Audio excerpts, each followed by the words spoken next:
THHN and THWN wires can be installed in underground duct banks. However, they require additional protection from moisture and potential physical damage. THHN and THWN wires must be installed inside a conduit to provide mechanical protection and prevent moisture penetration. The conduit should be a non-metallic, corrosion-resistant type such as polyvinyl chloride or PVC. All conduit entrances and exits to the duct bank must be properly sealed with duct seal or other approved sealing methods to prevent water ingress. If the outer cover of THHN or THWN wire is damaged or broken, the wet-proof application is compromised.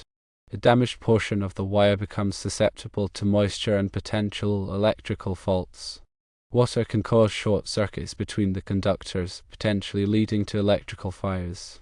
Moisture can promote corrosion on the wire and its insulation, reducing the wire's lifespan and increasing the risk of failure.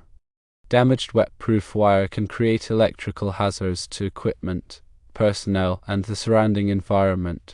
If the outer cover of THHN or THWN wire is damaged in an underground duct bank, the following steps should be taken. Firstly, isolate the affected area. Turn off the electrical system and disconnect the damaged wire. Secondly, remove the damaged section. Cut out the damaged portion of the wire, leaving enough length for splicing. Thirdly, splice the wire. Use a water-resistant splice kit to connect the undamaged portions of the wire. Fourthly, insulate the splice. Wrap the splice with electrical tape or other approved insulating material to protect it from moisture and electrical contact. Fifthly, restore sealing.